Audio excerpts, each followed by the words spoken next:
Investing in the age to come. Godliness with contentment is great gain. 1 Timothy chapter 6, verse 6. What kind of Christmas spender are you?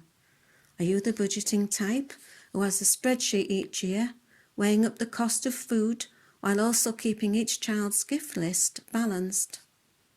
We like to spend the same amount of money for each of our grandchildren each year. This applies to birthday presents also. Or perhaps you are the spontaneous type, or one who realises on Christmas morning quite how many gifts you've bought for your loved ones, and then has to live on baked beans throughout January. This year, of course, will be a very difficult one for lots of people. With the COVID situation, many have lost jobs or on furlough, and so money is in short supply this year. The stresses we have when we know our children want certain things, which we cannot afford.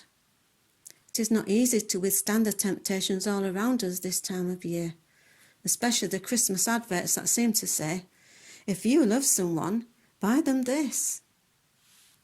By the new year, many of us look at the debris of toys and realise we have been steering by foolish and harmful desires, as Paul puts it in verse 9.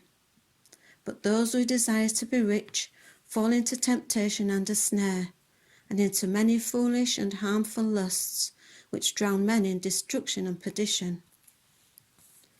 It would be a mistake to think Paul as the joyless type. However, he confesses faith in a God who richly provides us with everything for our enjoyment, verse 17 of creation. The risk in Paul's mind is when the stuff rates higher than God, when we spend more time on our relationship with money and things than on our relationship with God. For every gadget we buy, we need to spend time to care for it, and money updating it. The larger the house, the more time spent on household chores. The bigger the trust funds, the bigger the headache in how to invest. God longs that we put our hope in him because he is trustworthy, rather than in wealth which is uncertain. Paul encourages those with money to spare it to invest in a different kind of bank account. This investment scheme builds up true treasure, providing a firm foundation for the age to come.